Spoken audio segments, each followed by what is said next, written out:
We're lacking a quorum, but Senator Bill Emerson is here with me. Vice Chair Mimi Walters is with me. I would ask our other members to join us in room 4203 as soon as possible. We will take up our special order of business, SB 810, as a subcommittee. Senator Leno, you may open on your bill. Thank you, Madam Chair, and thank you, committee members, for allowing us the opportunity to present SB 810, which is a single-payer universal health care reform bill, maybe better understood by most people as Medicare for all. And given that this is not a new issue before the legislature, I will be relatively brief in my comments, and then we'll have a good presentation for you. But the need for it has only grown in the past years. The California Healthcare Foundation just last month put out a report, and in it was revealed that since 2002, premiums have gone up by 153%, whereas the rate of inflation was 29%. That's 5 times faster increases in premiums than the rate of inflation and the growth of our economy. And just in the past 2 years, the proportion of employers who are providing health care benefits to their employees has dropped from 73% down to 63%. And a third of employers say that in the coming year they are considering shifting premium costs to their employees. So it's going to get even more burdensome for families. Additionally, 25% of workers say that their health benefits are diminishing at the same time that their costs of premiums, deductibles, and copays continue to increase. So the situation is only exacerbated. We know, of course, from earlier presentations of this bill that the World Health Organization ranks the United States 37th among nations in access to health care, quality of health care outcomes, cost of health care, life expectancy rates, infant mortality rates, 37th among nations. And if that weren't bad news enough, we are paying twice per capita what all of our Western trading partners are paying for their health care systems, which are universally provided. So there is money in the system. It's just being wasted on both administrative and clinical waste. That's what we're purchasing, bureaucracy and waste instead of health care provision. 12 million Californians in the past year alone were at some time without some health care coverage. So clearly the system is not working for employers, for whom this is an ever greater burden, employees, for families, and for businesses. And, of course, we know that the single greatest factor for personal bankruptcy is the inability to pay medical bills. I have a copy of a San Francisco Chronicle story of just a couple years ago which reported on a study that was done by the Business Roundtable. The Business Roundtable represents CEOs of major companies, and it says that America's healthcare system has become a liability in a global economy. Just for example, Detroit automakers say that there's thousands of dollars of healthcare costs in every automobile that they put out, but of course their Japanese and German competitors don't have that cost because their government took that off their backs. So SB 810 is Medicare for all, as I've already said. It's a single-payer universal health care reform, not unlike our successful Veterans Administration's very accomplished health plan, and it is a public-private partnership. It's publicly funded, privately and competitively provided health care. So your doctor doesn't change, your clinic doesn't change, your hospital doesn't change. What changes is how we pay for it. And through this, we will save literally tens of billions of dollars in administrative and clinical waste, also by bulk purchasing our pharmaceuticals and durable medical equipment like eyeglasses and hearing aids and wheelchairs, additional billions in savings. And then also, and most importantly, I think, focusing on providing primary health care provision with a primary care provider for every Californian, as well as in preventive care. We know that 500,000 children in California this year will miss school because of tooth decay, the most prevalent infectious disease that a child will experience, and without ever seeing a dentist before the age of 12 or 13, kids get sick. And we know that when they get sick, they miss school. When they miss school, they fall behind in their studies. When they fall behind, they're more likely to fail. And if a child fails and drops out before getting a high school diploma, a 7 times greater likelihood of finding his or her way into our criminal justice system. And then we wonder why we're spending more on Department of Corrections than on higher education. We want to keep our kids healthy. A primary care provider takes care of that. As budget chair, I've come to learn that a full third of our state budget general fund expenditures, either directly or indirectly, are health care costs. And if we have the cost of our premiums and health care costs in general growing 5 times faster than our revenue base, this is a completely unsustainable equation for our own state finances. So as health care costs continue to expand so much faster than our tax revenue base, and a third of our budget is related to health care costs, we're going to continue to feel the pinch in years ahead. So the U.S. General Accounting Office, the Congressional Budget Office, the Congressional Research Service all report that single payer would provide major cost savings and, very importantly, slow the growth of health care costs. I'll just conclude by saying that in 1960, our nation spent 5% of its gross domestic product on health care, 5% in 1960. By the year 2000, we'd hit 11%, and today we're spending 17.6% of our GDP on health care costs, with predictions that without major reform, and we all are hoping that the Affordable Care Act will reduce the rate of the costs of health care. There's no certainty that it will. That there are projections that by 2015, we will be spending 20% of our GDP on health care costs, 25% by 2025, hitting 50% by 2060. So this is critically important to the entire nation. California can again lead the way. The state of Vermont has already moved forward with a version of single payer. So with that, I would just note that the committee analysis pegs this a $200 billion cost.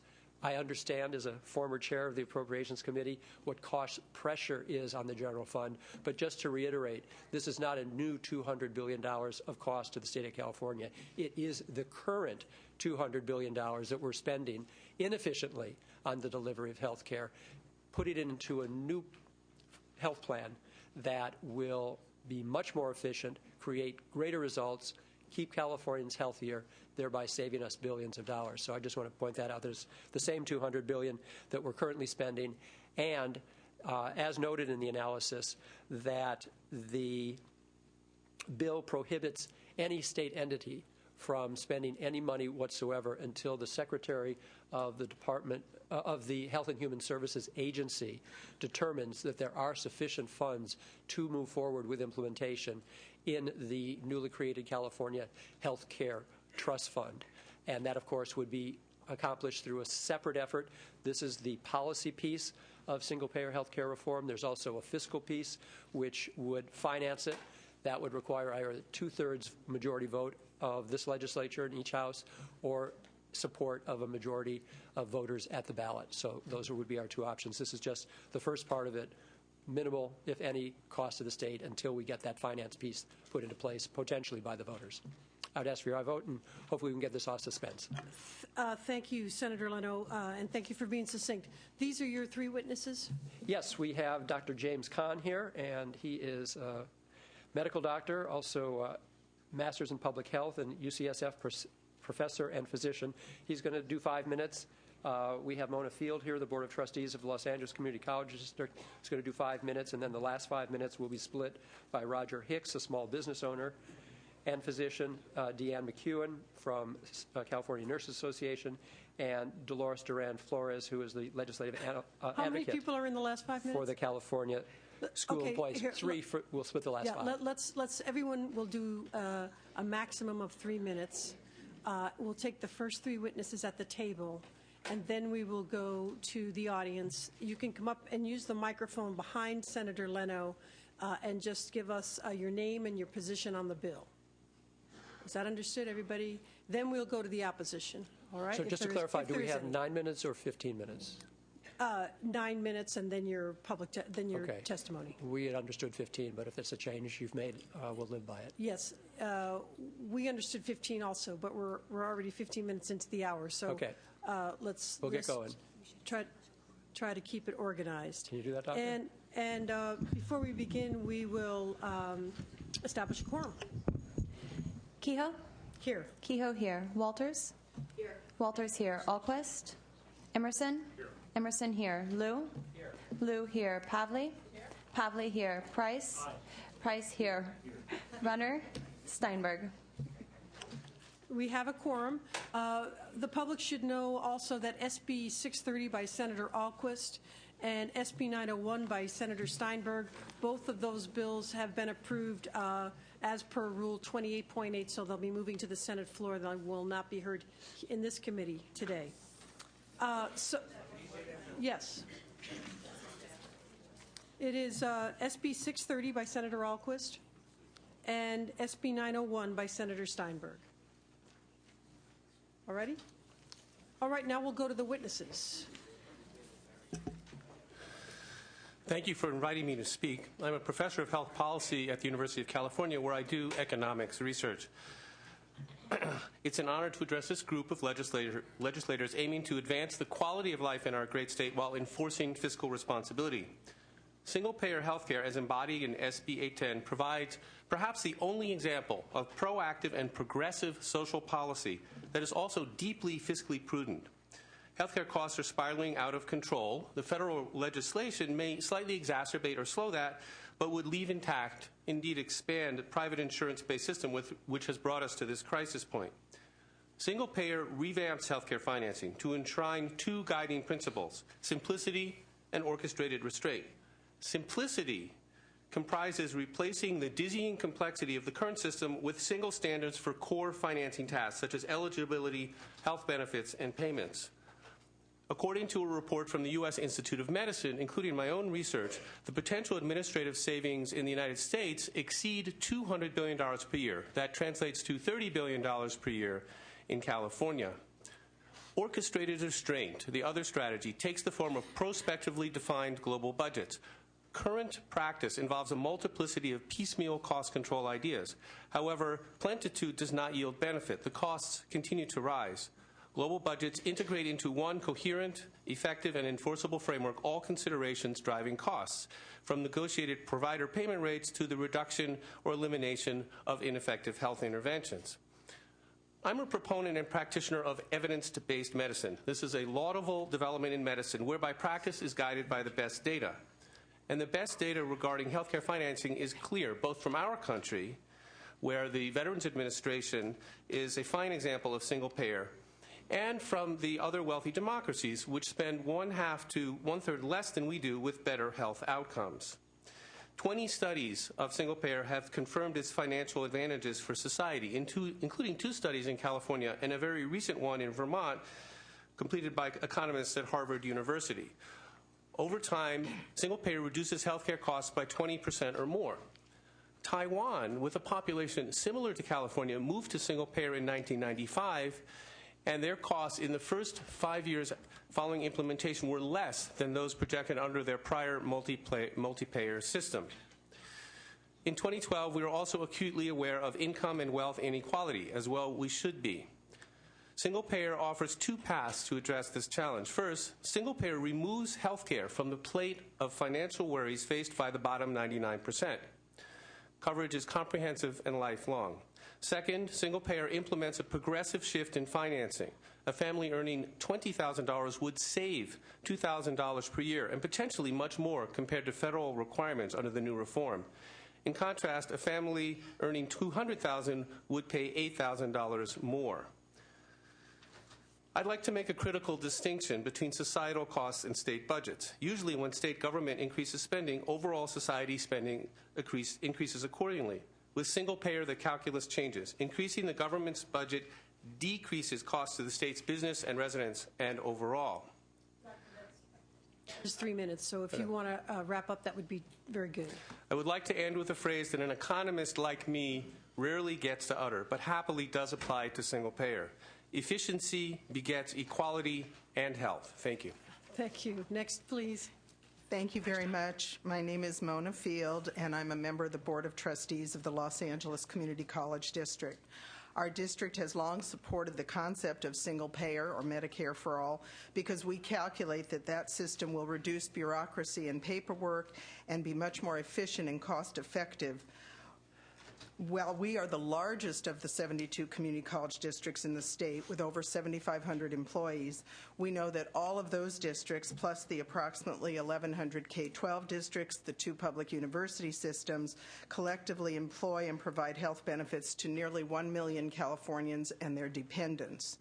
Healthcare costs are the second highest item in our budgets after salaries, and the potential savings for all of these California public educational agencies is enormous.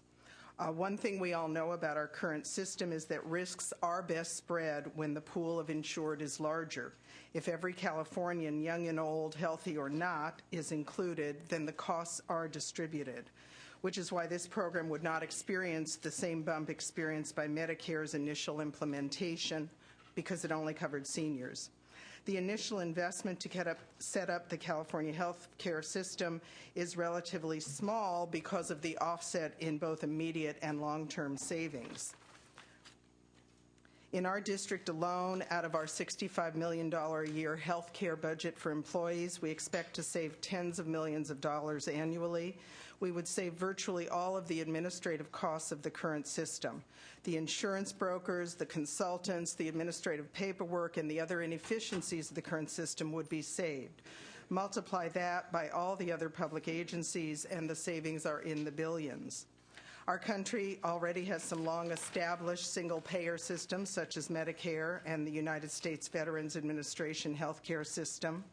While it might seem preferable to wait for the nation to move in this direction, we also know that California has historically set the trend on many policies, which begin here and spread through the nation.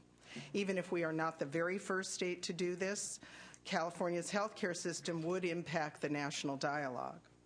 In terms of efficiencies and savings, in addition to the enormous savings on health care itself, you no doubt realize that much of the labor management conflict in recent years in both public and private sectors is over the provision of health benefits to employees and retirees.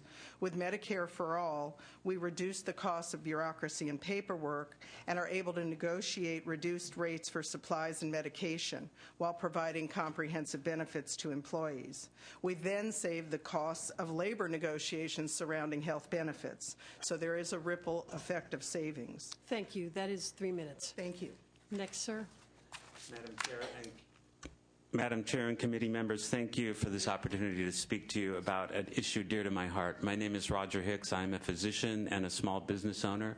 I went to medical school at Cornell, completed family practice residency at UC Davis, and am board certified in emergency medicine. I own an urgent care clinic, own and operate in Grass Valley called Ubidox Urgent Care with my wife, Linda, who's an RN. I'm here to speak to you about my experience with our healthcare system as a small business owner and how SB 810 would affect my business. I'm also here to speak as a healthcare practitioner about how this bill would affect my practice. My wife and I have 24 employees, and we choose to provide them with health insurance. In addition, we see our employees and their immediate families for free at our clinic. It's an ethical choice for us. It would be unconscionable for us to provide health care for our patients and have our staff go without. But that's what would happen to most of them if we didn't do what we do. Most of our employees don't earn that much, and they wouldn't be able to afford insurance on their own. Our rates for health insurance have gone up every year since we opened in 2000, some years by almost 20%. So this has forced us to make some hard business choices and some difficult decisions as medical providers to buy policies that cover less and cost us and our employees more in terms of deductibles and co-pays. We have shifted some of the costs, as Senator Leno said. We now cap it at $700 per person per month that we spend on health insurance, and the employees have to pick up the rest. And we're providing just medical insurance, no dental or vision or anything else. The cost of our insurance plus the value of the free health care we provide to our employees has ranged between 8.2 and 8.6% of payroll during the past several years. Under SB 810, as small business owners, we'd be paying less. Our employees would have no deductibles or co-pays, and they'd be getting much better benefits with vision, dental, chiropractic, and acupuncture. So as a small business owner, I'm paying more for less, but as a health care provider, I have not seen a corresponding increase in what I'm paid for my services to the customers of these very same insurance companies. In fact, reimbursement for them has been pretty flat from them. It's barely kept kept up with inflation. So I'm asking myself, where does all this extra money that we pay go? I don't have time to go into the administrative nightmare of dealing with scores of insurance companies, each with multiple different policies and the resulting financial burden on our business. But here's another way that SB 810 would affect our practice. About 30% of our patients have no insurance. They're working peoples and earn too much to qualify for Medi-Cal. They're either self-employed or work for a company that doesn't offer insurance. Another 20 to 30% are underinsured, meaning they have catastrophic insurance with deductibles of $1,000 to $5,000. And when the insurance does kick in, it doesn't cover much. So every day there's someone in our clinic that doesn't get the test or treatment he or she needs because of money. Every week there's somebody that doesn't see the specialist they need because of insurance. And every year there's a patient or a family that is financially ruined because of an illness or injury. Under SB 810, none of these would happen. For these reasons, I would welcome the passage of SB 810, and I ask for your support. Here I vote. Thank you. Thank you, Doctor. I appreciate the real-world information. That was instructive, since you seem to be getting it from both ends. Thank you. All right. Now there's two more, and then we're going to go to open testimony. Members, can we save our questions till after we've heard from both sides? All right. So next, please. Very briefly, you have a micro portion. Yes. Thank you, Madam Chair and members of the committee. My name is Deanne McEwen, and as president of the California Nurses Association, I'm here to affirm our continued support for genuine health care reform, SB 810. SB 810 is sound public health policy, and nurses urge you to support SB 810 and remove it from the suspense file. Thank you very much. It's not in the suspense file yet, but we're recommending that it go there today, and then it will be taken up for a vote on Thursday. Next, please. Good afternoon, Madam Chair and members. I'm Dolores Duran Flores with the California School Employees Association. Just quickly, just want to let you know this is so important to our members because we have members who actually endorse their paychecks back to the school district at the end of the month to pay for their health care, and some actually get their checkbooks out and write it for the difference. This bill will resolve that problem. We ask for your aye vote. Thank you. Thank you. Then to members of the audience, for those of you in favor of SB 810, if you can come up to the microphone and state your name and position on the bill, and then we will take opposition testimony.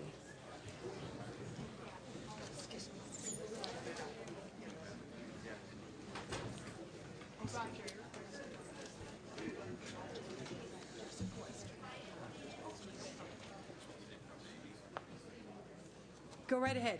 Dolores Sanchez, representing the California Federation of Teachers. Ms. Sanchez, one moment, please. If we can line up quietly, and then when you come up, everyone will be able to hear you. Ms. Sanchez, go ahead. Dolores Sanchez, CFT, in support of this bill. Very important bill to us. Thank you. Madam Chair, Senator Seth Bramble on behalf of the California Teachers Association in strong support.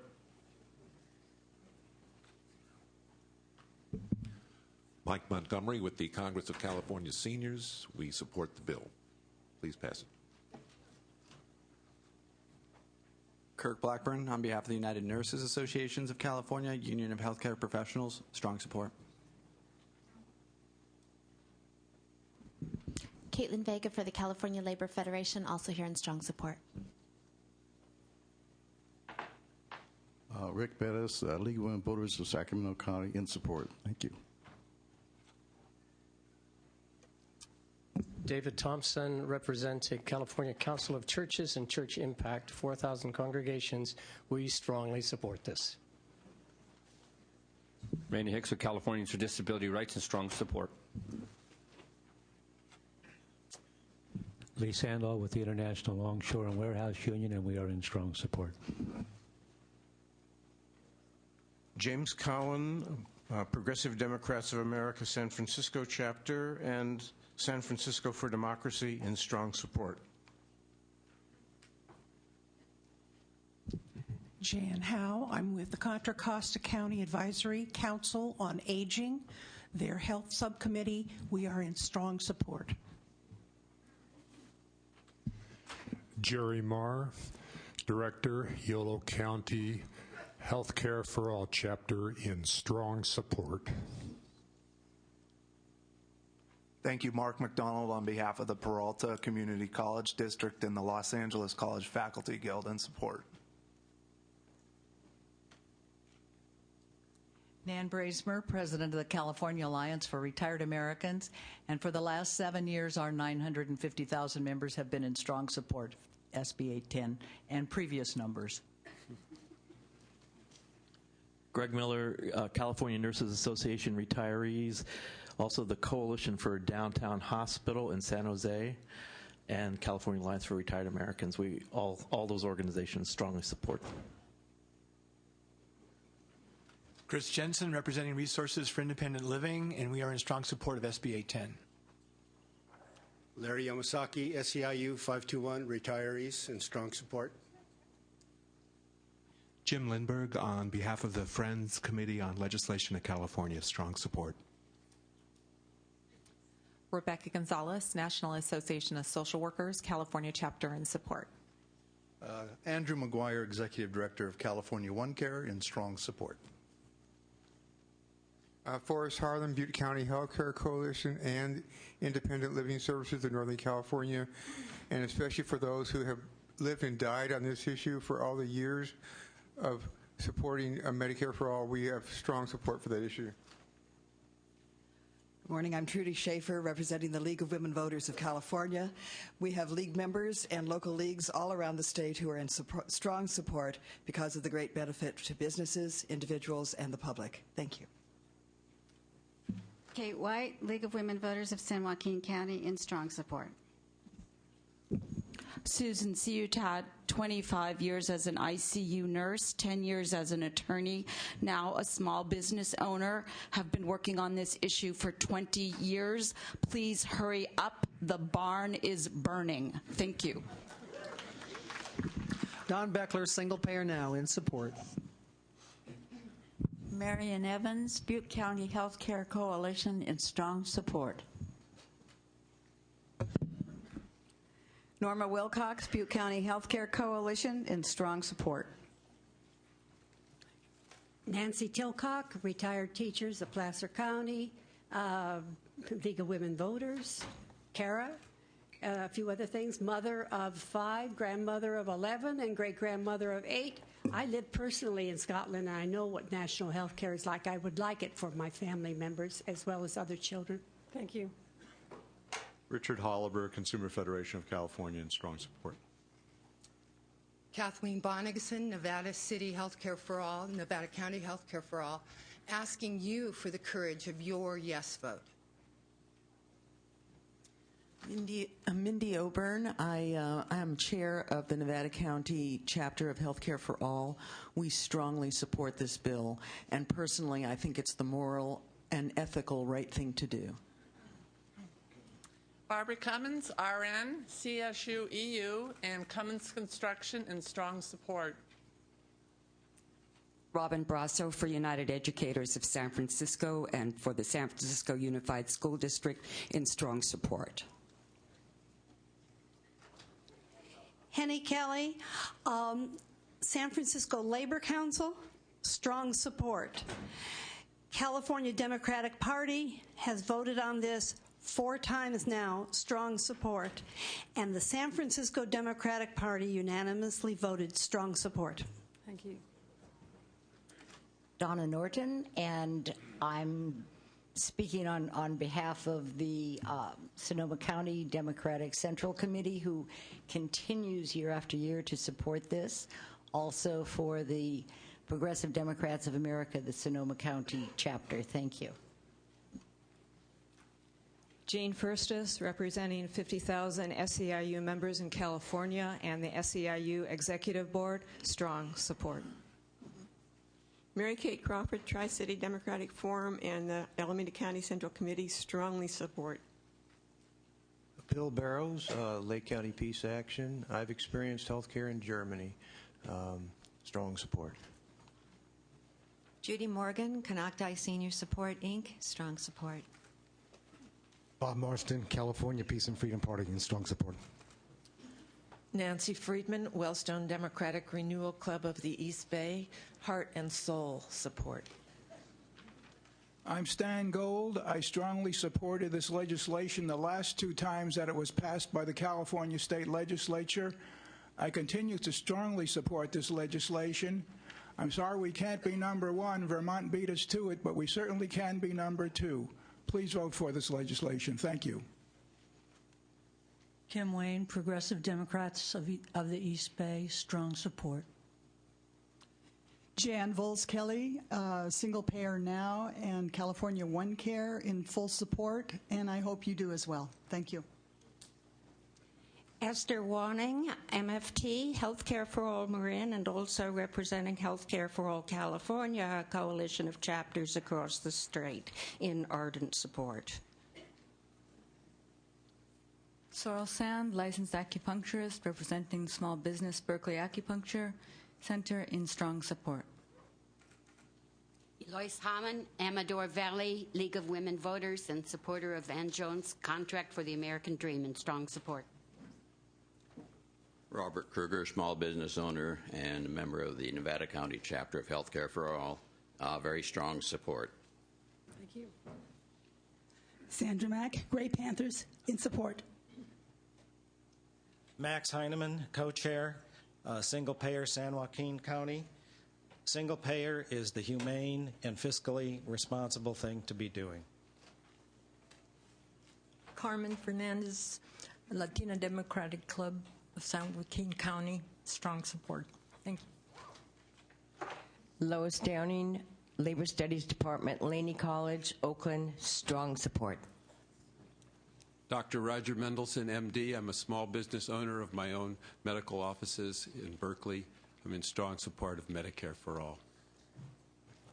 Michael Meek, I'm a physician here in Sacramento, and I would urge you to pass this bill out of committee. Susan Irvin Tripp, professor, University of California, and member of Physicians for National Health Program. I think it's time we caught up with the rest of the world, both in quality and in taking profits out of health care. I have a table on those figures. We'll take that. Sergeant, thank you. Henry Abrons, a medical doctor and president of the California chapter of Physicians for a National Health Program. On behalf of our 3,000 physician and other health provider members, in very strong support. Catherine Barber, San Francisco Gray Panthers, and public citizen, in support. Brian Stomp, president of Western Packaging and Display, retired. I would never take a broken leg to my insurance agent. He doesn't provide health care. He only collects money. In strong support. Sue Yoshioka, retired teacher of 35 years, the state of California. I'm a member of the Nevada County Healthcare for All chapter, and I strongly urge your support on this very needed bill. Thank you. David Yoshioka, Healthcare for All from Nevada County, retired teacher. And I'd just like to point out, we have a lot of support here. A lot of votes. Thank you. Thank you. Chris Holland, voter from Nevada County, raised under the British National Healthcare System. I really hope that all of you will represent the voters and not the health insurance industry lobby. Thank you. I'm Catherine Scortis. So the members of the public will listen to each person, no clapping or shouting. It is public testimony. Thank you. I'm Catherine Scortis, and I'm from Nevada County Healthcare for All. I have been a small business owner, and I'm in strong support. I believe in competition, and I want to make California competitive again against the German and the Japanese who have that. Thank you. Margaret Hobbs, Healthcare for All California, Nevada County chapter, and I am in very strong support. Thank you. Charlotte Bollinger. I'm a citizen of the state of California, the county of Nevada, the city of Grass Valley, and various special districts. I would like to see their costs reduced for health care for their employees. Thank you. Mary Burmester, League of Women Voters and Berkeley teacher for 43 years. This is the only healthy alternative on the table for children. Strong support. Nancy Pachter, the Berkeley, Albany, Emeryville League of Women Voters, and we strongly support this. I've never been to the state to give testimony like this, but I'm used to going to my city council and board of supervisors and getting 3 minutes. I have a prepared statement. I don't understand why we're being given the bum's rush. No, it's the sergeant has them and has a copy for you as well. And I'll contact your office, Senator Leno, about our efforts here in Sacramento County to fix GMC Denical. Thank you. Joseph Foy from the California Health Professional Student Alliance, representing over 3,000 future healthcare providers in California who strongly support this bill. Nori Clark from the Unitarian Universalist Legislative Ministry, in strong support. It is the moral thing to do.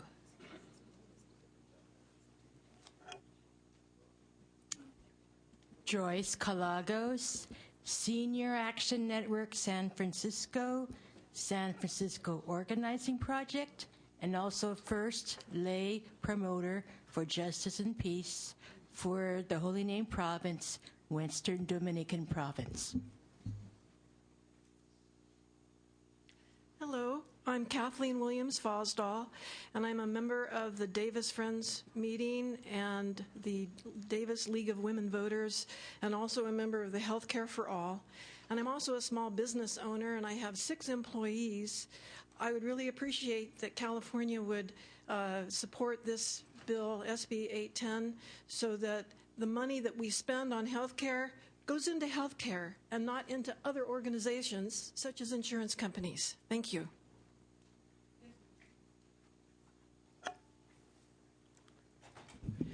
Kate Frankel, League of Women Voters of Berkeley, retired teacher for many years, current docent at the Academy of Sciences in San Francisco. Strong support. Thank you. I'm John McCoy. I represent the progressives of El Dorado County, Democrats, League of Women Voters, and Healthcare for All, and we all strongly support. Thank you. Marianne Massenberg from San Francisco, representing UAW Local 2865 in strong support. Nicole Wertelman on behalf of AC Transit, the Alameda County Board of Supervisors, and the City of Berkeley in strong support. Monica Schwalbenberg-Pena, RN. I'm a hospital nurse, member of National Nurses United, and a daily witness to the catastrophe of our health care. Also married to a physician who spends hours and hours every day begging insurance companies to pay for medications, and they refuse. Please support this bill.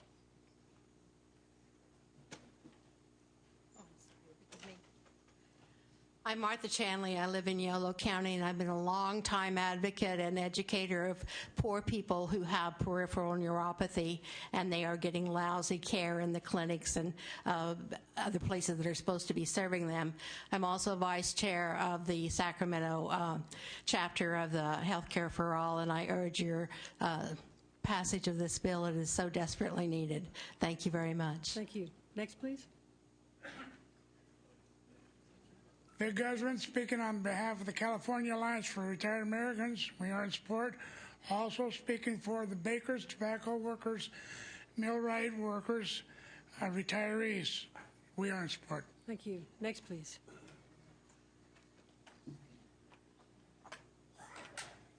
My name is Catherine Rankins. I'm a retired person from Oakland Unified School District, co-chair for the Disability Caucus, and I strongly support. Thank you. Next, please. Chuck Walker, speaking for my 2 goddaughters in strong support.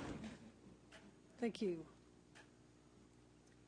Pilar Schiavo, I'm the campaign coordinator for Campaign for a Healthy California, which is over 1 million strong in California, a statewide campaign to support single payer. Many of the organizations who spoke here today are part of our statewide coalition. We're in strong support. Thank you. Also on behalf of the California Nurses Association and our 86,000 members statewide, strong support. Very good. Any other testimony in favor of the bill? All right, seeing none, then we're going to move to opposition testimony, and we'll repeat the process with the witnesses, first three witnesses, taking a little more time, and then any additional people can give us their position on the bill. Members, then we'll go to questions of committee members and return to the author. If you look at the analysis, members, you can see that this more than meets the criteria for suspense file. So we will hear from the opposition and then make our decision. I'll be asking for a motion to put it into suspense. You first. Madam Chair, thank you very much. Mark Burgat on behalf of the employers in the state and the California Chamber of Commerce. California Chamber stands opposed to this legislation, as we have to this type of legislation in the past. I think we disagree with the two basic premises of the bill, and one is that government systems are more efficient than private business, and two, that a single-payer system would be less costly than the current private system. So on a base level, we just have a difference of opinion there. We also believe that just because the costs are put off to some date to be determined in the future, that the costs are still there. We believe that they're significant. While we haven't seen the current fiscal analysis from this committee, we do indicate that the LAO from just a couple of years ago indicated costs in excess of income in the tens of billions of dollars just in the first 2 years. I think the number was somewhere in the $70 billion range. We also believe federal reforms were just recently passed. We're currently focusing on implementing those. We're working on that system right now. We believe the federal program is a program that is workable, and we're working towards that end. We think that the state and the businesses in the state should focus on that. We believe that trying to implement at that time a California-only one-payer system is simply counterproductive. So for those reasons, we oppose the bill.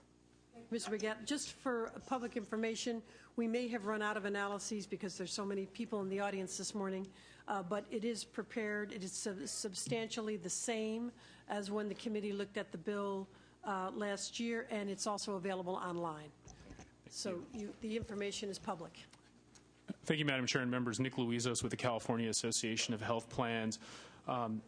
To expand upon a point that's been mentioned already, in March of 2010, President Obama did sign into law the Affordable Care Act, which goes without saying makes considerable changes to the health care market in the nation and California, and makes changes to public health coverage programs as well that are intended to increase access and lower cost. Our industry is appropriately focused on implementing this law and making it work. And in California, we also look forward to continuing the discussion at the state level around state-level compliance and implementation issues, and this committee has seen several bills that have been focused on that issue as well. In short, we believe that the debate around SB 810 is counterproductive to those efforts, and whether or not the funding is addressed directly in this bill or in some future legislation, the cost of single-payer, as mentioned previously, is massive, and such the referral to suspense is appropriate, and we believe that the bill should be held in committee, and we oppose. Thank you. Thank you. Next, please. Thank you, Chair and members. Ken DeVore with the National Federation of Independent Business, the largest small business association in the United States. And we have serious concerns. Right now, small businesses in California are just struggling to survive. Many of them can't afford health care insurance for themselves, let alone for their employees. And this can be the last thing that will drive them out of business, out of the state. In fact, a study that was done on the last measure that went through the legislature and was vetoed said it would cost nearly 250,000 jobs in California if it was implemented with the imposition of all these new costs on businesses. And with 2.2 million unemployed in California right now, we just can't afford something like this at this point in time with an economy that's still faltering. So, all righty. We will take additional testimony now. Stephanie Watkins on behalf of the Association of California Life and Health Insurance Companies. We too are opposed to the measure. We appreciate the passion and commitment the author has, but we think that single payer isn't the right answer. Currently, as most of you may know, the exchange is meeting today. We believe that it's important to focus all of our efforts on ensuring the success of the exchange and implementing the federal health care law. Thank you. Thank you. Next, please. Thank you, Madam Chair. Senators Julianne Burrows here on behalf of the California Association of Health Underwriters, as well as the California Association of Joint Powers Authorities, asking for a no vote on SB 810. We do believe the exchange is the way to go and been an active participant in that. Ask for a no vote.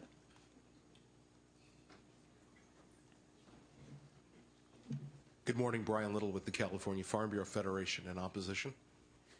Thank you. Next, please. John Caldwell on behalf of the California Hotel and Lodging Association. In opposition. Yes, Madam Chair and members, John Norwood on behalf of the Insurance Agents and Brokers Legislative Council, and we're also opposed. Thank you. Good afternoon, Madam Chair and members. My name is Fred Note. We're representing Pharma, also in opposition. Thank you. Thank you. We're going to maintain order. Thank you, everybody, for being so cooperative on the testimony. Members, I'd like to just point out in the analysis, as I said, this more than meets the criteria for the suspense file. Annual costs of $200 billion to $250 billion from our general fund, and the author makes a strong case that this money is already being expended for health care, and we're just moving around the payer and the payee. Nevertheless, there are implementation issues and lag time issues. This all won't be done in a day, and there are significant impacts to our general fund. So I will take questions from the members if you like, and then we'll bring witnesses back up if you care to hear from individuals, Senator Price or others, and then we will make our decision. Senator Price. Thank you, Madam Chair. I just want to express my support for the legislation. I think it certainly is timely in view of the national health care reform that will be implemented, that's being implemented. This seems to me to be a reasonable approach. I think it's an opportunity for California to reestablish itself as a real leader, as a pioneer in an area that makes a difference to so many people in need. And so I certainly am cognizant of the financial concerns that may, at least at this time, put it on suspense, but I think it's something that we definitely need to address. There have been several attempts to get this through the legislature. I think the sense of the legislature is that an approach like this is workable and should be carried out. So I'm supporting it. Love to be added as a co-author, and we'll look forward to an opportunity to vote on it in this committee and later on the floor. Thank you, Senator Price. And before we go to Senator Liu, I forgot to, my mistake, call on finance. Do you have a file on this bill? Thank you, Madam Chair. Ken DeRosa with the Department of Finance. We do not have an approved position at this time. However, from a fiscal perspective, our findings, while not with the precision of the committee analysis, do tend to lean towards significant general fund costs in the short term as well as in the long term. Thank you. Senator Liu. Thank you. As someone who served on active duty and am now a veteran, I support single payer. I've co-authored this legislation for multiple years. I'm honored to be a co-author today, and I hope it passes this committee. Thank you. Any further questions or comments? Senator Pavley. I'll keep it brief, but I, too, am a co-author in the bill, and thank you for picking up the torch on this bill after, Sheila Kuehl. And what struck me today, of course, it's a moral responsibility of everyone to have access to reasonable health care. My daughter is a physician's assistant in a underserved urban hospital with the thousands of people that have no insurance in horrible conditions. But what struck me today, and it's partly the economy, with the dramatic rise of health care costs, is the financial implications on our schools, on medical providers, and small businesses. The witnesses deserve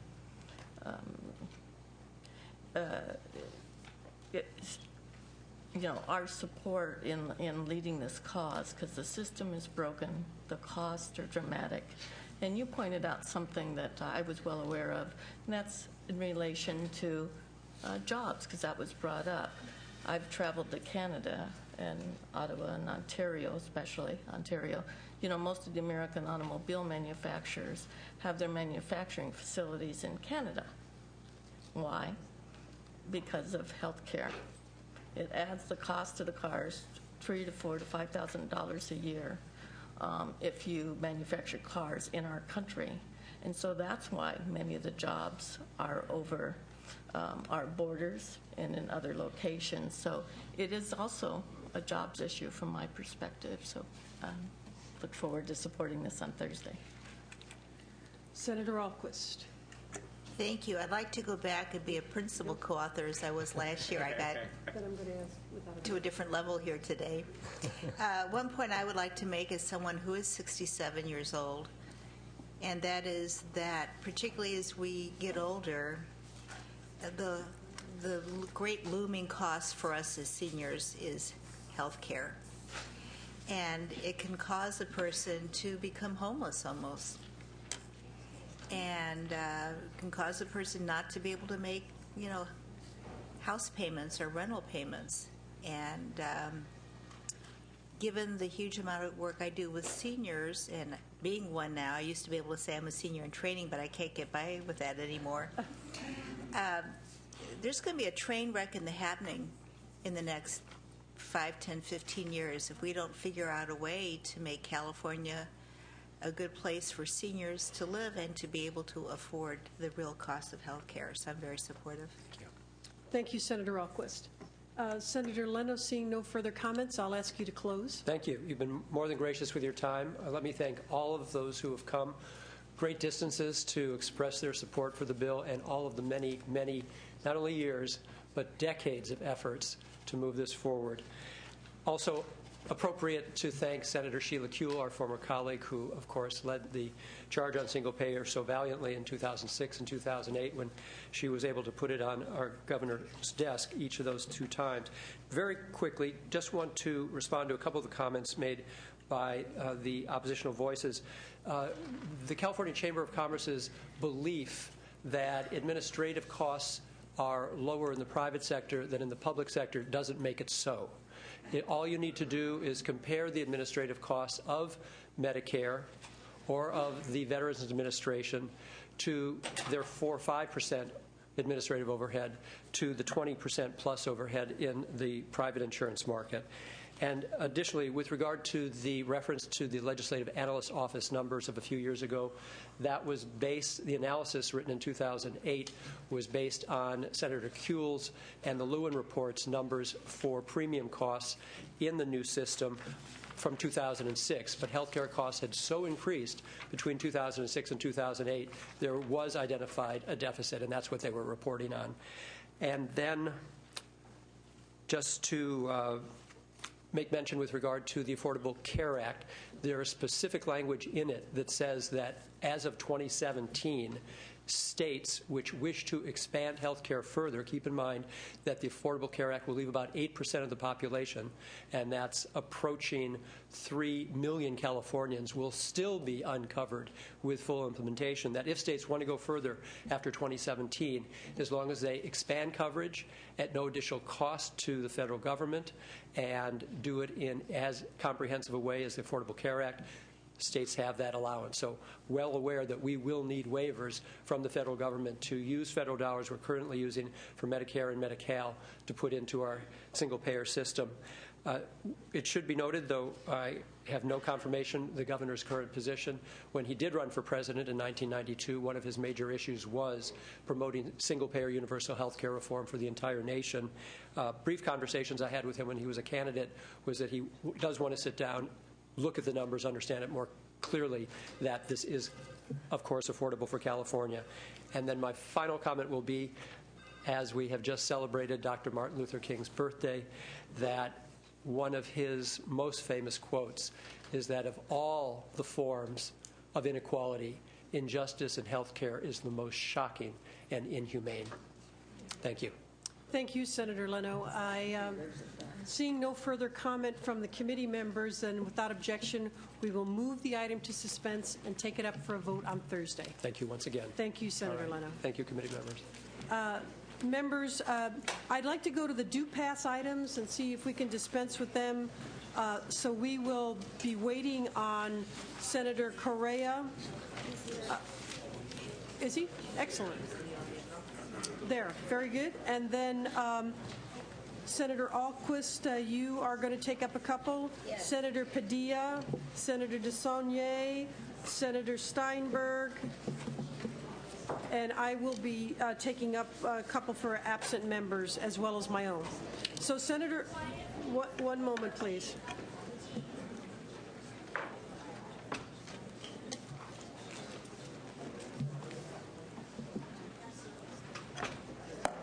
To members of the public, if you can exit quietly, we can take up the other bills on the file. Senator Correa, you have 4 items. Only one is a due pass. How many are you presenting? 4 items, very briefly. All righty. We'll start and with I also have 2 items for Senator Wolk to be presenting. That's right. Okay. Starting with Senate Bill 31, if I can. Go right ahead. Thank you, Madam Chair and Senators. SB 31 then, members. SB 31. Yeah, this bill closes loophole in current law that allows many local government officials to lobby their former agencies right after leaving that office. This bill essentially expands the existing revolving door law to include not only electeds but also those that are appointed. There are some minor costs, but I do believe that what we gain out of closing this loophole more than makes up for the minor costs. And it extends to local government, then, the same rules. That's correct. This does meet the criteria for suspense. We'll take testimony for and against finance while they're coming up. Do you have a comment? No file, Madam Chair. Is there testimony in favor of SB 31? Is there opposition to SB 31? Are you coming up for this bill? Okay. Then that item goes to suspense without objection. We're at SB 529, Aging and Strategic Planning. Senator Thank you, Correa? Madam Chair. This bill makes long-term care for state seniors is the goal of 529, essentially to make this more efficient through appropriate planning and coordination of services. There are some authors' amendments to update the plan by 2014. The amendments also strike out UC from such an obligation, and also the amendments strike out general fund obligations. I have members to testify in support. Witnesses in support, and we will take a look at those amendments while it's on suspense. Go right ahead. Thank you, Madam Chair. Good afternoon. I'm Senior Senator Lola Young with the California. Welcome, Senator. You're among friends. Yes. We are in strong support of this. We are sponsors of this. We work with the strategic plan. We understand that there is a plan in place, but as was noted in the hearing, 5% of that plan has been implemented. That's 90% that has 95% that has not. This bill will just simply say not only what we're going to do, but when we're going to do it, and hopefully make the plan workable. Very good. Next, please. I'm Lauren Rolfe, Senior Assembly Member for the California Senior Legislature, and I'm in strong support of having a plan that will help seniors and not just willy-nilly try to take care of the issues that are Very good. Thank you. Thank you. Next. Randy Hicks with California Disability Rights. We're coordinated and we're in support of this plan with the senior legislator. Very good. Thank you, Mr. Hicks. Any other testimony in favor of SB 529? Is there opposition?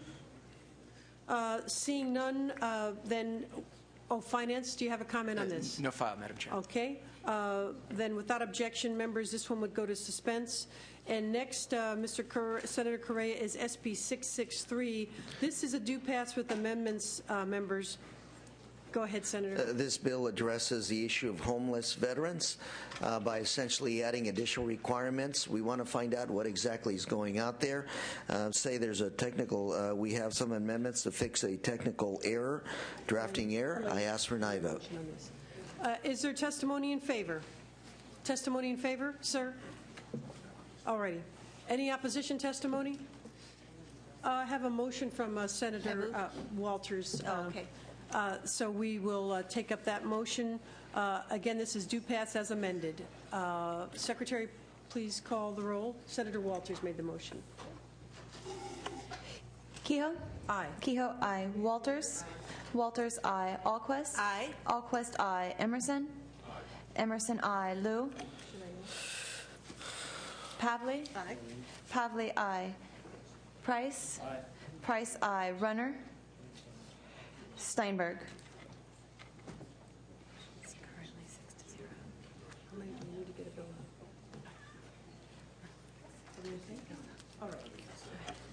All righty. We have 6 votes. Senator Ted Lieu, is Senator Lieu coming back?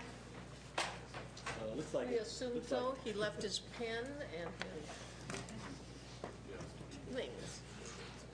All right. I will keep the roll open briefly, but we're not going to keep each item open because then there's no point in having the hearing. Senator Correa, you're on to SB 683. Thank you, Madam Chair. This is as you know, another suspense item. we're offering 4 amendments, and hope you'll look at those kindly in 4. terms of Do we have addressing. the amendments here? Oh. Okay, good. We've got them. And essentially, this bill deals with the redundant assessments of children with special needs. We had testimony that one child, for example, had 30 different assessments. So he's looking at hundreds of thousands of dollars being spent on assessing a child for $20,000 worth of care. This is essentially looking at collaboration, coming up with new assessment methods. We ask for an aye vote. Thank you, Senator Correa. Is there testimony in favor? Is there testimony in opposition? Again, members, this is more than meets the criteria for suspense, collaborative multi-agency new IT system. So without objection, we'll move it to the suspense file and we'll deal with it on Thursday. And Senator Correa, you're also presenting Senator Woke remote caller bingo. Yes, ma'am. Of course, first bill, we waive presentation at Senate Bill 200, and we do have remote caller bingo. This bill requires Commission to develop a more streamlined and simplified regulatory approach whereby charities will be able to register annually with the Commission and maintain local licensure. The bill also requires charities to self-report pertinent audit information to the Commission. I have various witnesses to testify in support. Very good. Thank you. And we'll go to your witnesses, Senator Correa. John Lovell, and I'm wearing 2 hats today. I represent one of the management companies that does remote caller bingo, Bingo Innovations. I also represent a nonprofit, the California Narcotic Officers Association, that intends to use this for their Survivors Memorial Fund. Madam Chair, Kathy Lynch, representing the California Association of Nonprofits, and we have consistently supported this legislation. This is a very important fundraising tool for charities and one that many want to pursue going forward. And also, a lot of the PTAs and the school districts are finding this as a way to help backfill for extracurricular activities. Thank you. Thank you. Dana Nickel with Pete Conantine Associates, representing the American Legion Department of California. There is an American Legion post in Dixon currently using this to good effect, and the rest of the posts and veterans groups are hoping to use the same tool. Thank you. Any other testimony in favor? Is there opposition testimony? Any opposition? Seeing none. Questions? Yeah. Senator Correa, would you care? Senator Emerson. What is the break point of this actually paying for itself? I understand it takes roughly 300 remote bingo sites to do that, and we're currently at 18, so we're upside down.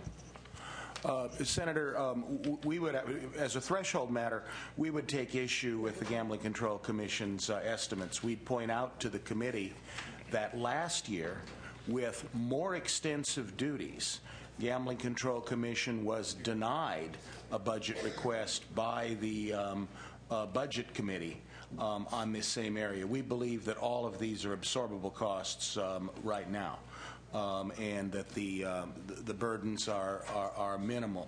In answer to your question, it is our expectation that once all of the administrative roadblocks and swimming pool waits are removed, that this program will grow very, very quickly, and that it will pay for whatever costs by dint of the fees that are applied. Right now, we're at a small amount, but we feel, given what the charities have told us, that this will grow exponentially. Senator Emerson. Senator Emerson. Yeah, I would like to also hear from Finance on this issue as well when we get to that point. I was just going to add, Senator Emerson, that the process was a little cumbersome. One had to get a local ordinance in place before they could begin to apply for the game. And if you look at the list of local ordinances that are now in place, they are numerous. So there are many jurisdictions gearing up to get ready to play this game. So I think that it will accelerate. Thank you. This is California. Thank you. Yes. Only about 15 groups responded to this concept, at least the way it's set up now. So, Finance, do you have a comment on this one? No, apologies, Madam Chair and Senator Emerson. We don't have a file on this item. B15. Anything further on remote caller bingo, members? Then, Senator Correa, you want to close briefly? Just wanted to mention the last committee that this bill was presented had received 0 no votes. I asked for an aye vote. All righty, and have a motion from Senator Alquist. Thank you. The Secretary will call the roll. Kehoe? Aye. Kehoe, aye. Walters? Aye. Walters, aye. Alquist? Aye. Alquist, aye. Emerson? Liu? Pavley? Aye. Pavley, aye. Price? Aye. Price, aye. Runner? Steinberg? All righty. That's 5-0. I'll keep it open for the absent members. Thank you, Madam Chair, and thank you, Senators. Thank you. Right. We are going to go back to another item from Senator Woke, SB 200, and I want to call for testimony for or against SB 200. SB 200. Welcome, and turn that way. Thank you, Madam Chair. Bob Reeb with Reeb Government Relations on behalf of the California Central Valley Flood Control Association. I spoke to the policy reasons for the bill last week before Senator Pavley's committee. I did have a conversation with the Department of Water Resources on the fiscal issues with the bill. They indicate that SB 7X8 of Mr. Steinberg from the 2009 7th Extraordinary Session included a $170 million appropriation, and it included this program, and they believe that the funding will last through FY 2015-16, possibly a little bit longer depending on what the call for the program is. So in terms of available funding, while it is bond funding, it was appropriated in the 2009 7th Extraordinary Session. We urge proper consideration to move this bill off suspense on Thursday. Thank you. Thank you. We appreciate the comments, and we'll take a look. It is in suspense until Thursday, though. And so we did take up 663, right? Okay. Very good. Thank you. Okay. And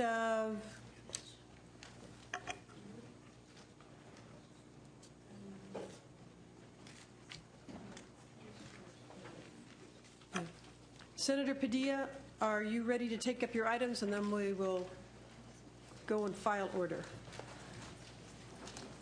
SB 331, welcome. Thank you, Madam Chair. Yes, this is the first of 3 bills I have to present today. SB 331 focusing on the illegal sales of tobacco to minors in the proximity of schools. It's been documented that about 33% of the tobacco sales to minors, which are against the law, by the way, take place in the proximity of a school. And in some areas, including pockets of the city of Los Angeles, that figure is much, much higher. The bill before you would do 2 things. First, it would amend the Stake Act to prohibit the issuance of new tobacco licenses for retailers located within 600 feet of a school. So we're not seeking to impact current license holders, but for all future applications beginning January 1st of 2013. Second, this bill would amend the Tobacco and Cigarette Licensing Act to allow the Board of Equalization to deny a tobacco permit application for a location that is within 600 feet of a school, in essence, utilizing the proximity to a school as a criteria for the denial, just as is currently the case with alcohol. The committee analysis notes minor and absorbable costs only attributable to revising the applications. But I'd also like to point out some context here. The California Department of Public Health estimates that about $9.6 billion of costs are associated to the state of California for smoking-related concerns. If you add the projected lost productivity to our current workforce, we arrive at a price tag of about $18 billion as a result. If we're able to minimize the amount of young people who are introduced to smoking, we can reduce the number of adults who become regular and lifelong smokers and reduce the cost to the state for providing their health care. I move the bill. Thank you, Senator Alquist. Also, just want to recognize there's the ambiguity in the bill relating to the issue that was raised by Senator Rubio in Health Policy Committee with a recommendation as to how to address it. So I just would like for us to discuss that a little bit, because on the one hand, it addresses a concern. On the other hand, it acknowledges it would add a little bit of cost to the bill. But overall, I certainly would appreciate your questions and support of this item. Thank you, Senator Padilla, and thank you, Senator Alquist, for the motion. It might be a tad premature. Senator Padilla, the staff recommendation on page 3, there is language provided there. Is that agreeable to you? That is agreeable with a small caveat. As we mentioned in policy committees just last Wednesday, we were waiting to hear back from the Board of Equalization on what I think are legal technical concerns in terms of how they consider license renewals, whether it's a renewal of existing application considered a whole new license. And there's, I think, a small distinction in terms of transfer of ownership from husband to from one spouse to another, from a parent to a child, versus the outright sale of an establishment to a completely different party. So we're waiting, I think, on some technical legal clarification from Board of Equalization, but obviously I'm at the pleasure of the committee on the specific language. I would feel a little better if we had that, we're able to clear that up. So let's talk between now and Thursday, and if Senator Alquist will agree, we'll move it into the suspense category for right now, after we take the testimony and take any questions. Okay. So then we'll go to your witnesses. I'll let them introduce themselves. Good afternoon. Jamie Morgan on behalf of the American Heart Association and American Stroke Association. We think the bill as written is good and urge your support.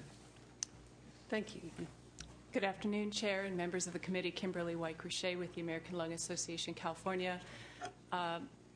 We are in strong support of the bill. We've worked with the Senator, appreciate his concerns and the concerns raised by the committee.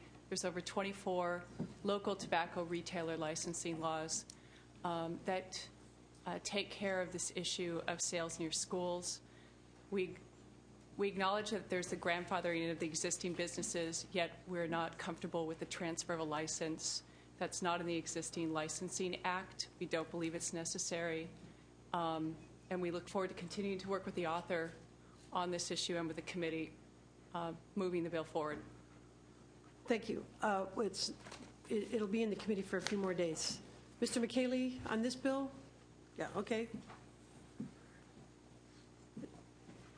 Come on up. Is this opposition?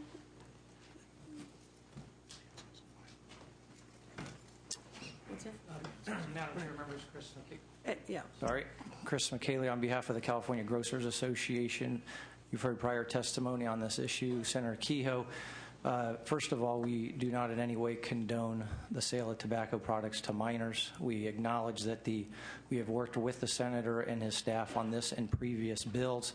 Our issue remains the one that your staff has highlighted in the proposed amendment, and we would support that approach. It was our understanding that the purpose of the grandfathering was that would run with the property. It's the entity or the facility on that piece of property. In fact, in Section 2 of the bill, which is applicable to the Department of Public Health, it's very clear that it's applicable to the piece of property prior to 1/1/2013. There's ambiguity in Section 4, which relates to this provision that your staff has cited, that is the BOE administered section, and all we're asking for is, in fact, that clarification that the exemption runs with the entity or with the piece of the facility on that piece of property. Hence, once you're grandfathered in prior to 2013, that grandfathering continues along, and with that, we'd remove our opposition. Thank you.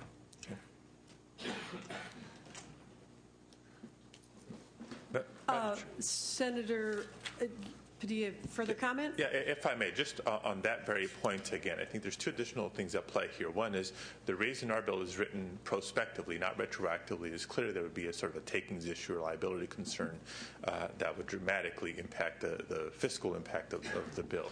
But the other is this. I mean, our target really here is those retailers who violate the law by selling to minors. And somehow, if that were a criteria in this consideration, if an existing business within that 600-foot radius is seeking to transfer ownership and has no record or a terrible rap sheet, if you will, of selling to minors, they're not the concern of me. But if there's an establishment within those 600 feet that has a long list of repeated violations, I don't think we ought to be okay with a simple transfer, because it's become a problematic location. Mm-hmm. So I think that's the technical piece that, working with BOE, we're trying to resolve and are committed to resolving. That it has to be worked out, clearly. That is the issue. That I would just encourage you to have BOE and the committee, your staff and the committee, meet as soon as possible so we can have the amendments ready for Thursday. Absolutely. And Finance, do you have a comment on this? Thank you, Madam Chair. Our comments are consistent with the testimony that you've heard. There could be costs incurred by the Board of Equalization. To the extent that those enforcement costs and revocation actions exceed this particular special fund, as the committee well realizes, this could result in some general fund pressures.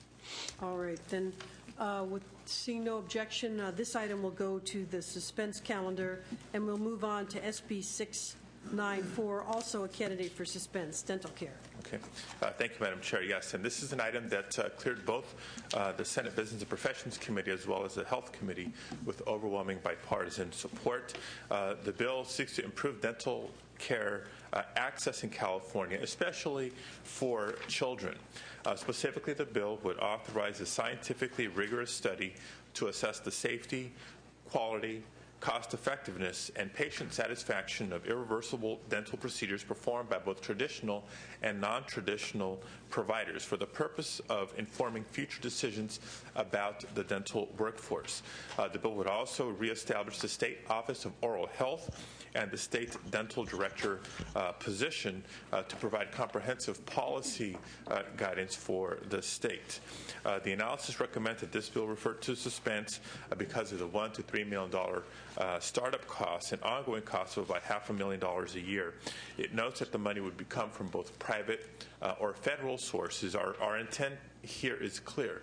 We do not want this to be a burden on the general fund, and we're, I think, through one of the amendments, taking language to satisfy that concern. I also believe the analysis raises questions about potentially significant increases because of Denti-Cal benefit utilization. There's no language in the bill that broadens or contracts eligibility criteria for Denti-Cal. So, if we have a program and eligibility guidelines and those who qualify apply versus not applying, I think that's a separate question here.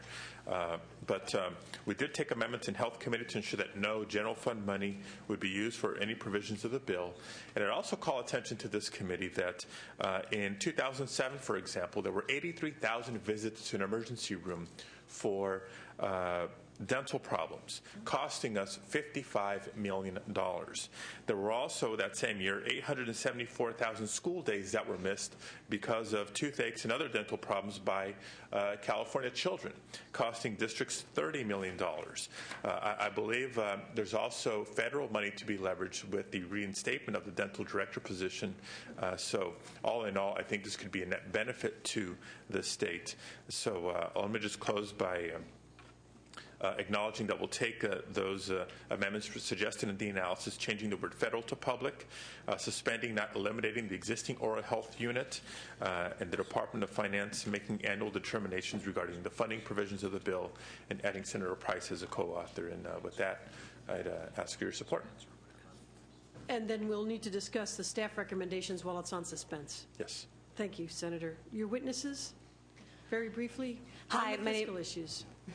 Hi, my name is Jenny Catliv with the Children's Partnership. We are sponsoring this bill because it will increase access to dental care for children, especially underserved children in California. Thank you. Allison Barnett on behalf of the California Dental Association, here in support, and appreciate his leadership on this issue and look forward to working with him and the sponsors as it moves forward. Jennifer Tannehill with Aaron Reed and Associates on behalf of the California Dental Hygienists Association. We generally support the concepts behind the bill. We have a couple of concerns with making sure that we would like to see amendments to make sure that the study is unbiased and is not controlled by any one interest. And we thank the author and his staff and sponsors for working with us. And who are you representing today, Ms.? California Dental Hygienists Association. Righty. Is there further testimony? Any opposition? All righty, come on up.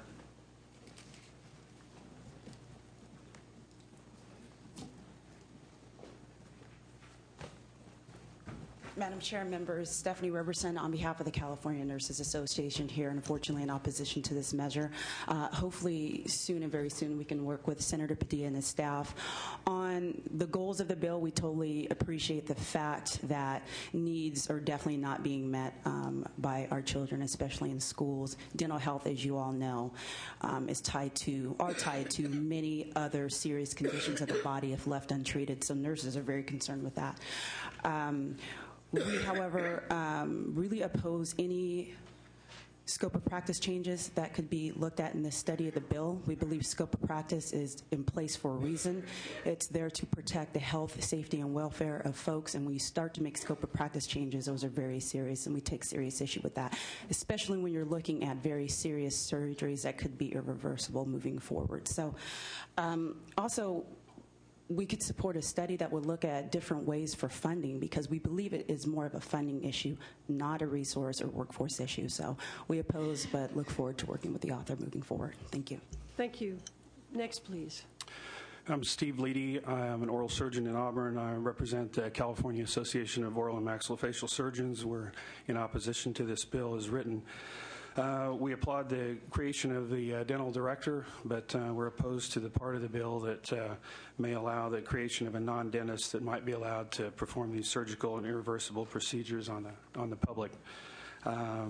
We think that there are this is not a workforce issue, and it's primarily an economic issue, and we are interested in working to try to solve these problems, but we have to go on record as being opposed to the bill as written.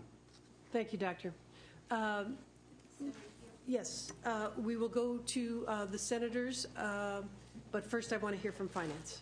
No file on the item. All right, then. Senator Emerson or Senator Alquist? Thank you. We spent quite a bit of time on this bill in the Health Committee, and I think probably with 2/3 of the bill I'm just fine.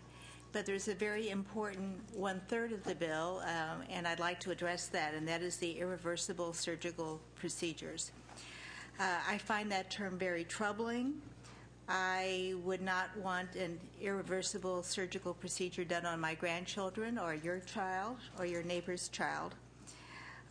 Wouldn't want anyone to do that except a licensed dentist or specialist. I said in Health Committee last Wednesday that I would support the bill that day because Senator Padilla had said he would look at this, and I appreciate that. I'm certainly hoping that this can be resolved before we bring the bill up Thursday, because I could not vote, and I will not vote for this bill Thursday to take it off of suspense if the term irreversible surgical procedure is used, because I don't want someone with 4 years of high school and 2 years of technical training to be operating on my child's mouth. And I did hear from the one group that the term was used in a different fashion, that it did not really mean an irreversible surgical procedure, that it's not meant at face value. But one thing that I do know, there will be someday when all of us who are in the legislature at this point will be gone, and someone down the line will say, remember that legislature back in 2012? They passed a bill that said we could do irreversible surgical procedures on our children with someone who's had training for 4 years of high school and 2 years beyond that. So I applaud the senator for the 2/3 of the bill that I think is most reasonable. And I hope that, Senator Padilla, that you will be able to either take out this term or define it before it comes to committee. And I certainly would like the chair to know of my concerns at this point. Thank you, Senator Alquist. I understand your concerns. Let's hear from Senator Emerson. Should I say Dr. Emerson? Anything's fine. And then Senator Alquist, you're not going to get that definition by Thursday because all this bill is asking for is a study. And the study may come out and say whatever is being proposed here is not workable. But let's have a scientific study on this issue. To my colleagues and oral surgeons, my good friends that worked with you on a number of issues, and what we did for your Practice Act was we did some scientific studies first, and that's what we're asking for here. So your opposition is a little premature. Let's do the study. It's coming back. We're not going to do any scope of practice out of this issue. This is a study. Thank you. Thank you. Senator Padilla, would you like to respond? Absolutely, and I want to thank Senator Alquist for raising the issue in Health Committee last week and for the dialogue that ensued. So I'll be a little bit repetitive of what we said then, and that was sort of 5 calendar days ago, including a 3-day weekend in between. So we've had 2 days to work on it, and I'm committed to trying to address your concerns with that language. But what we recognize is this: the terms. Irreversible and surgical are pretty much technical or industry terminology. It's not defining a specific procedure or list of procedures. It's only sort of establishing a threshold. There's a lot of procedures that are below that surgical and irreversible, and there's a lot that are above. So which ones will ultimately come into play, if any, will be determined through the scientific process, as Dr. Emerson has said. Who gets to conduct those? It's what we want the scientific study to help determine. But I can tell you this: the way we've crafted the bill, if it's a non-dentist conducting any type of procedure, it's under the supervision of a dentist as part of that dental team. And third, the level of education that would be required for any non-dentist to conduct any of these types of procedures has also yet to be determined, because that's why we want the study to help us. So there's a lot of hypotheticals that are being discussed in the building. If it's a high school graduate or a high school graduate plus 6 months of a vocational school or 2 years of this other, we don't know that yet. That's why we're calling for a scientific-based study to help guide those decisions. But I agree that terminology, surgical and irreversible, sounds serious. But that's why we've crafted the legislation and the study the way we have. Thank you, Senator Padilla. Members, I'd like to just point out there is 2 alternatives in the analysis under staff recommendations. In fact, there's actual language at the bottom of page 2. We want to aim toward that language by Thursday in order to have support for the bill. So without objection, then this item goes to suspense, yes. And we'll move on to... Senator Keogh, I have a quick question. Yes. All right, then we're still on 694. Senator Liu. After the study comes out, do things flow from the study automatically, or does there need a new piece of legislation to implement things in the study? It would be a new piece of legislation. Okay, thank you. Any other questions, members? Any other questions? All right, this is going to suspense, and we will adopt that extra language there. We're going on to 778, the other licensing bill. Thank you, Madam Chair. And members, this is a due pass. Yes. SB 778 would permit the use of consumer marketing contests within California by authorized licensees of the Department of Alcohol Beverage Control. Under current regulations, consumer marketing contests are restricted to anywhere between $1 and $5, depending on if it's beer, wine, or spirits. And these restrictions effectively prohibit not only California businesses from employing these sort of public relations or brand recognition tools, but also prohibits Californians from participating in these very contests, whereas residents of all 49 other states in the nation are able to participate and benefit from. In fact, these contests were legal in California up until 1997, when the Department of Alcohol Beverage Control felt that consumer marketing contests became a direct inducement to purchase and consume alcohol. So if that was, and we believe still is, a concern of the department, we've crafted this bill to specifically address those concerns. So the bill would, yes, authorize the contest, as I've mentioned, but specifically prohibit the awarding of points or the likelihood of winning such a contest based on consumption or based on purchase. We establish conditions for conducting consumer marketing contests. We prohibit the awarding of alcoholic beverages as a prize. We do not obligate a wholesaler or distributor to contribute to the cost of any contests. We prohibit any contest to promote a single retail licensee, and we prohibit the conditioning of product placements or the sale of the contest product as a condition of advertising. And with that, I'd ask for your support and introduce Mike Velasco of the Wine Institute and Steve Cruz from Family Winemakers. Let's go to your witnesses. Madam Chair and committee members, Mike Velasco, Wine Institute. We're co-sponsoring legislation. Only thing I want to add to what the author has said about the bill is make a reference to the committee analysis. The committee analysis says that should this bill become a law, the investigations by the ABC would be, quote, complaint-driven. And as a result, we're hopeful to have discussion with the Department of Alcoholic Beverage Control later, because they've tagged this bill at a $95,000 cost. With that, we'd like to ask for your aye vote. Thank you. Next, please. Yes. Good afternoon, Madam Chairman and members. Steve Cruz on behalf of the Family Winemakers of California. I think the Senator and Mr. Velasco stated the reasons for what we supported, but I wanted to just emphasize for small wine producers is a particularly valuable tool in promoting brand awareness. We agree with the committee staff amendment in terms the analysis, rather, in terms of the cost to ABC, and urge your support. Move the bill.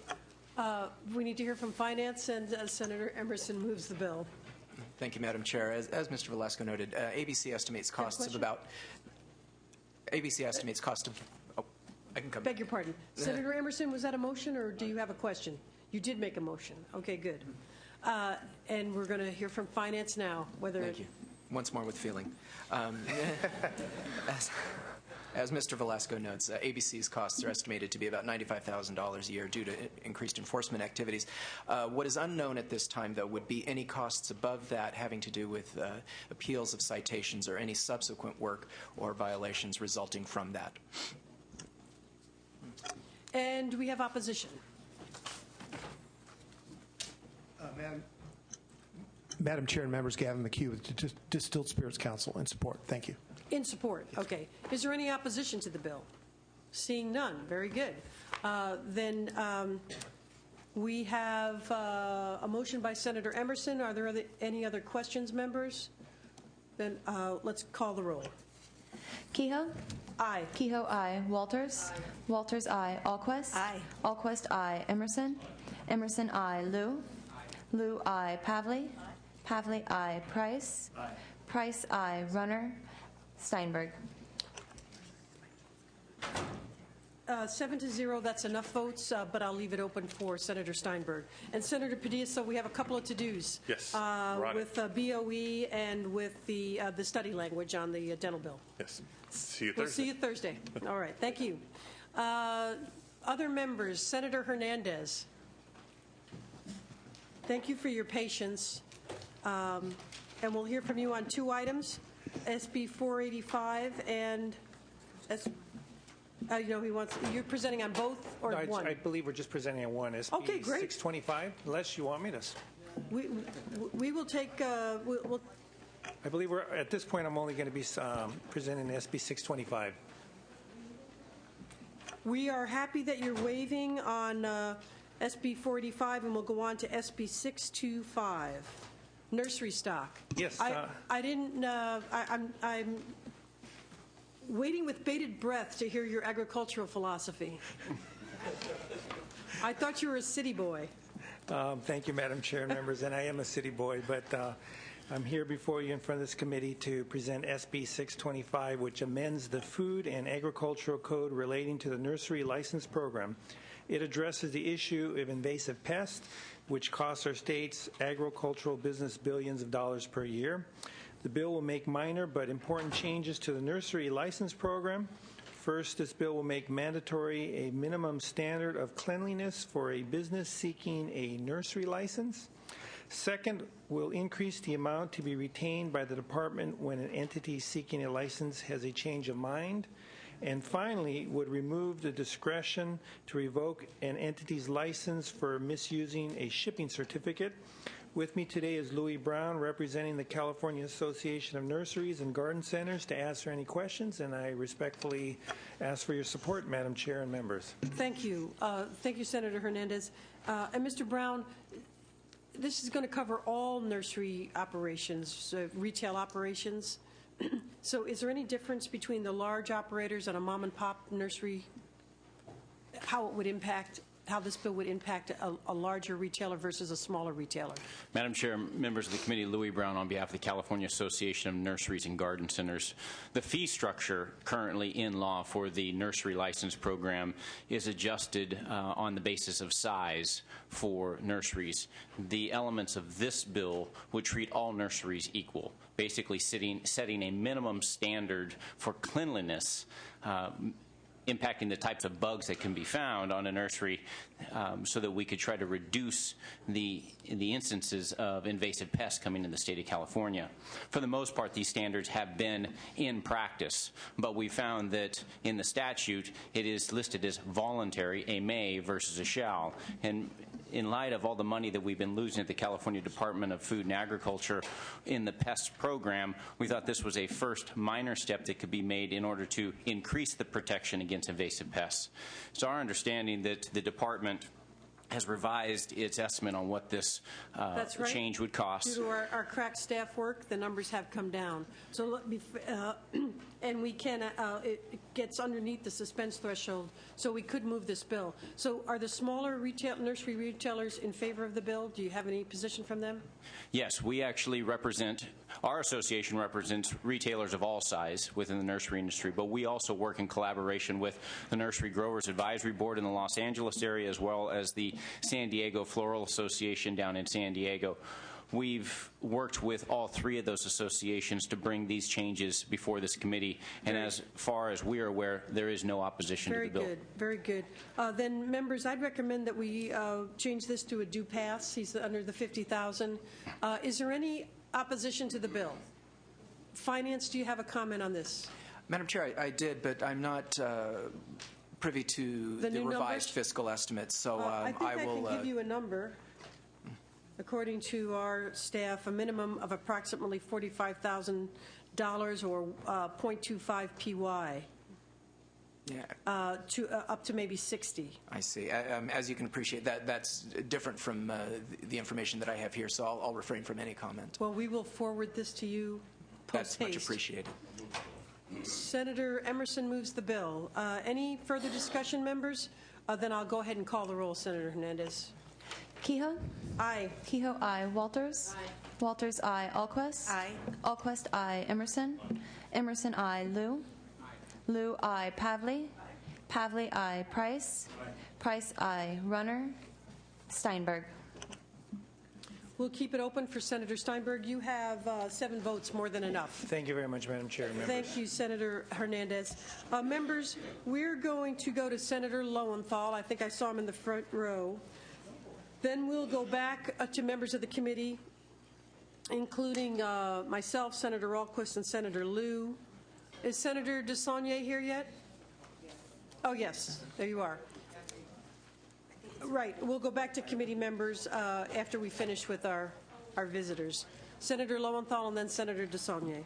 And this is SB 721, Education, and it is right on the borderline.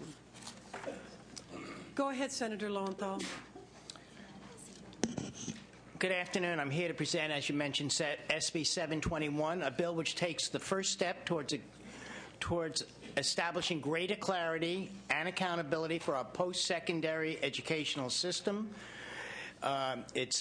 for its performance in order to meet the needs of the state. The bill does 3 important things. First, it articulates specific statewide goals for post-secondary education in California. Second, it creates a workshop to be convened by the Legislative Analyst's Office to develop the specific metrics for measuring progress towards these goals. And third and finally, it creates an annual reporting process on our progress towards these goals as part of the annual budget process.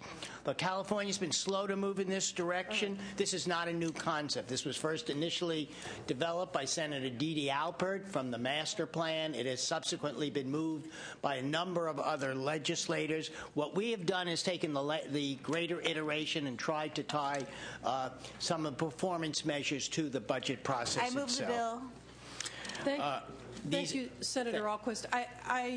Senator Lowenthal, as we look at the numbers, I think we can pass this to the floor.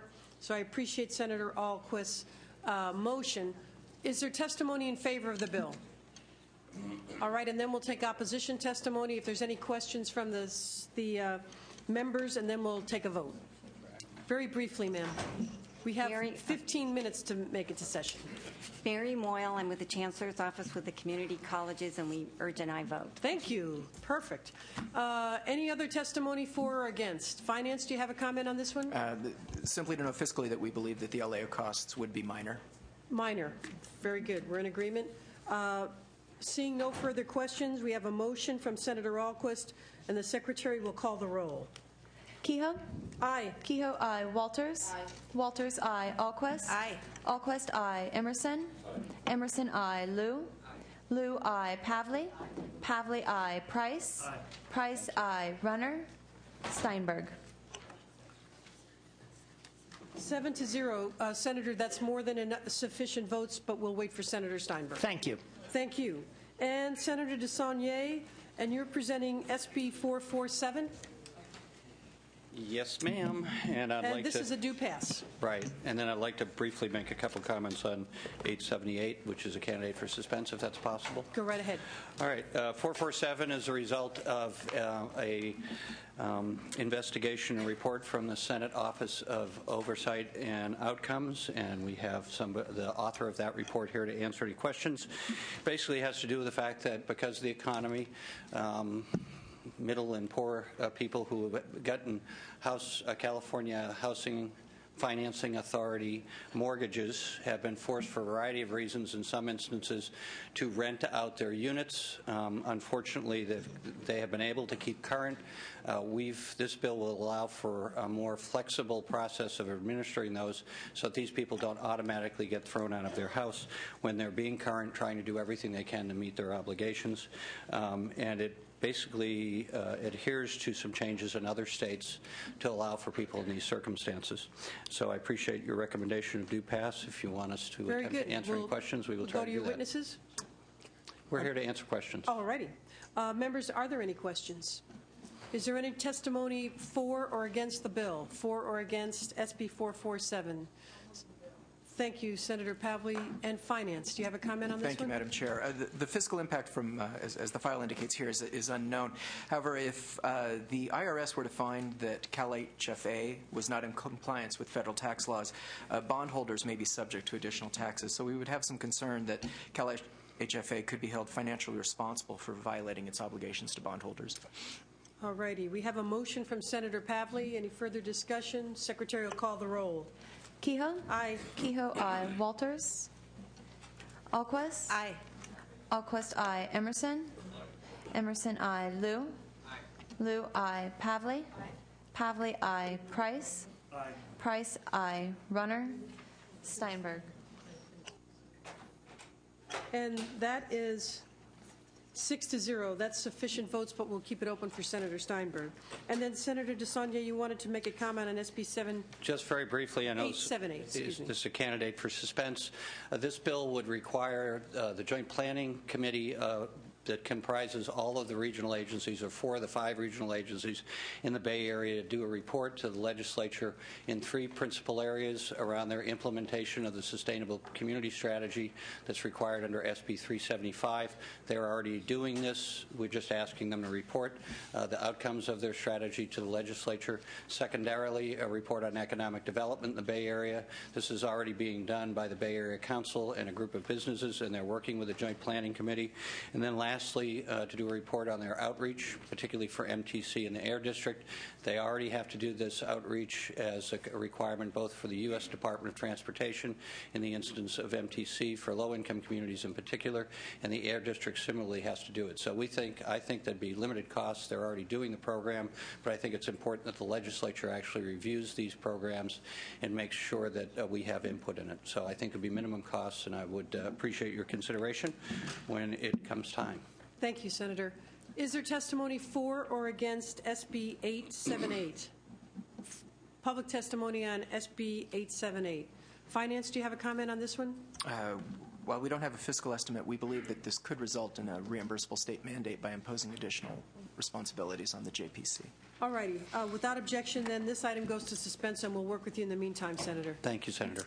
Thank you. And I saw Assemblymember Monning. Are you here? All righty. And this is going to suspense, Assembly members, so as briefly as possible. This is AB 272. If there's testimony, come on up. Thank you, Madam Chair, members. Good afternoon.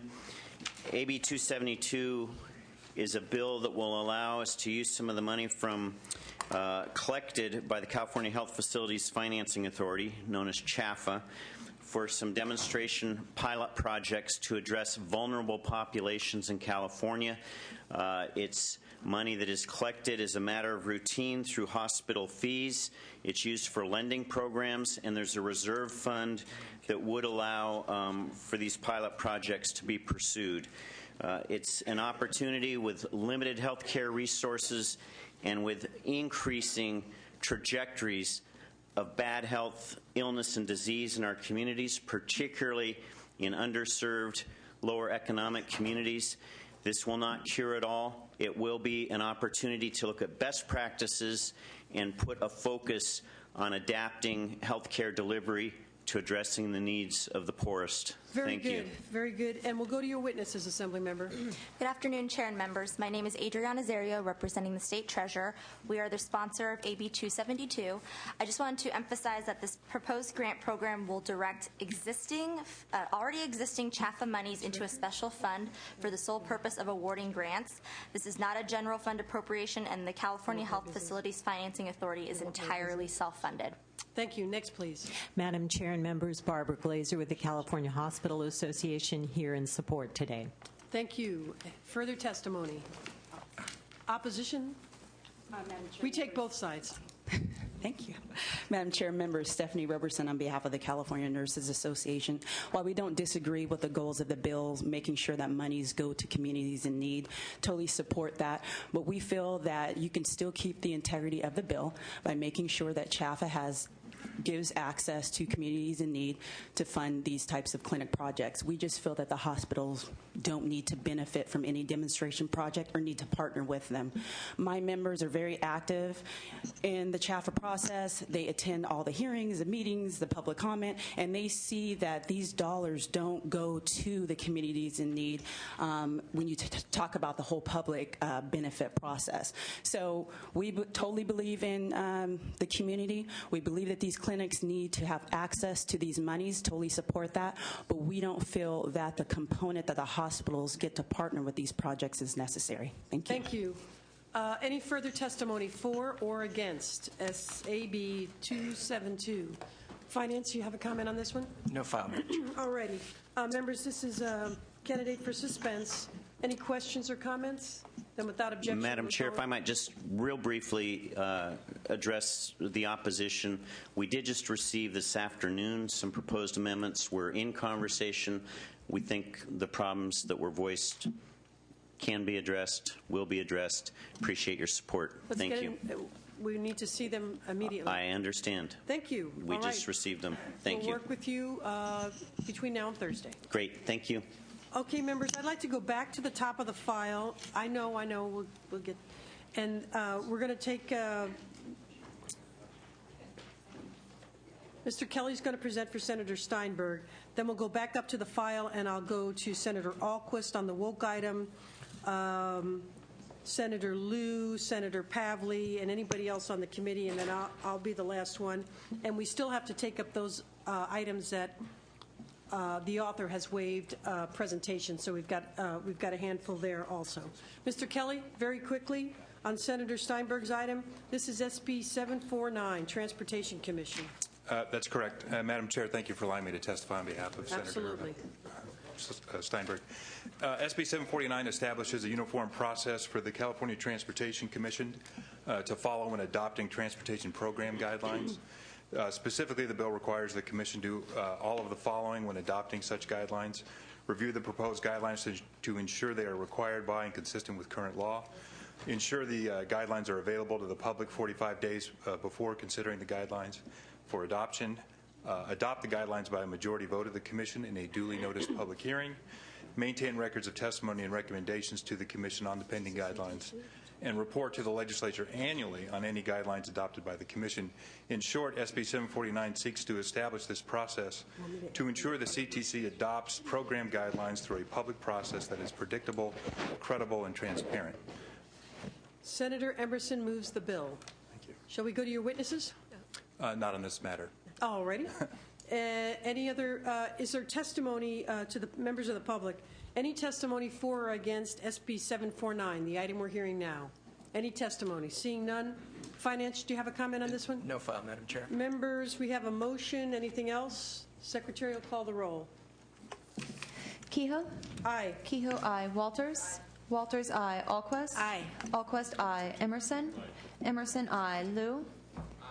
Liu, aye. Pavley? Pavley, aye. Price? Price, aye. Runner? Steinberg? It's 7-0. We only need Senator Steinberg. Thank you. Anything else? All right. Anybody else in the audience? No. Then, members, let's go back up to the top of the file, and I'll take up the wave presentation, and we'll go in order. So, after I'm going to SB 122 by Senator Price. This is on nursing. Is there testimony for or against this item? Any testimony on SB 122? Finance, do you have a comment on 122? No file, Madam Chair. All righty. Then, without objection, it goes to the suspense file. Next, Senator Alquist will present SB 345 by Senator Woke, and this is regarding the state's long-term care ombudsman. Senator Alquist, and we're going to hear very brief testimony on this. Senator Alquist. Thank you, Madam Chair and members. In Human Services Committee, Senator Woke accepted several amendments that address some of the opposition concerns and costs. Basically, the bill strengthens the state ombudsman's ability to advocate on behalf of long-term care residents. It does this by doing three things. Number one, it would align state and federal law to ensure the ombudsman can operate independently on behalf of long-term care residents. Number two, it would produce an annual advocacy report with measurable outcomes, which is not done now. And three, it would update the existing website with substantial advocacy information so that long-term care residents could utilize that. Thank you, Senator Alquist. And we'll go to your witnesses. Yes. Good afternoon, Madam Chair. I'm Sylvia Taylor-Stein, the Executive Director of Long-Term Care Services of Ventura County and Team Leader for the Committee for an Independent Ombudsman Office, the sponsor of SB 345. I will be succinct and to the point. SB 345, as amended, will not cost the state of California a penny. If it did, our committee would not be sponsoring it.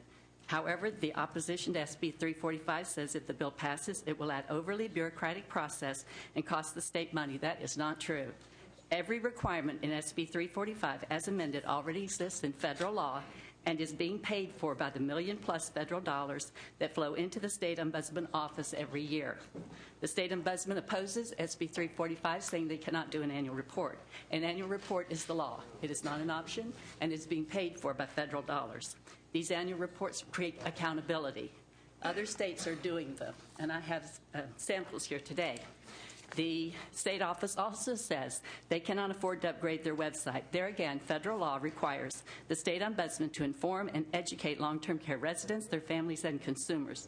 There is no more cost-effective way to do that than a website. This is the California website. It's one page, 31 lines long. This is the state of Washington. California website does not inform and it does not educate. In closing, there are 1,000 reasons not to do something, but there's only one reason to pass SB 345. It's the right thing to do. It's the law, and it's being paid for. I ask you your support and let it not go into suspense. Thank you. Thank you. And next, please. Yes, my name is Joan Parks, and I serve as the Program Administrator for Ombudsman Services of Northern California. We serve over 25,000 residents in the 13-county area. I've been doing this for 24 years because in my heart I believe in advocacy. It is a true way that we can help our residents in long-term care facilities. But I yearn for the direction and the leadership from our state ombudsman office. We as local program managers have developed our tools for advocacy. We've come to you many times with new legislation and proposing things that will help our residents in the facilities, but we have not had that same level of advocacy from our state office. We're asking that federal law be incorporated into state law, that we have the same practices here in California, that we get our money's worth for these federal dollars, that we see change in long-term care facilities. That's all we're asking, is that we have law brought here to California because the funds are there. Thank you. Very good. Thank you. Next, please. And we need those microphones. And this is still support, correct? All right. Thank you. Yes, Senator Lauren Rolfe, Senior Assembly Member from the Senior Legislature. We strongly support this bill. It's imperative that we have a strong, strengthened, accountable, and in-touch state ombudsman to take care of our seniors and people with disabilities who are in long-term care. Thank you. Next, please. Senior Senator Lowell Young with the California Senior Legislature. This is a very important bill to our organization. It's just not just a matter of being clarified, but more importantly, accountability, which seems to be not there now. It needs to be there. Thank you. Next, please. Randy Hicks of Californians for Disability Rights. This is us working hand in hand with the senior population for protection. Thank you. All righty. This is still in favor? Yes, Diane Segura with the California Long-Term Care Ombudsman Association. We're the professional organization of all your state ombudsmen, whether they are staff or volunteers across the state. In support. Thank you. In support. Thank you. Nicole Wertelman on behalf of the Ventura County Board of Supervisors, also in support. Ventura. All right. Is there opposition to this bill?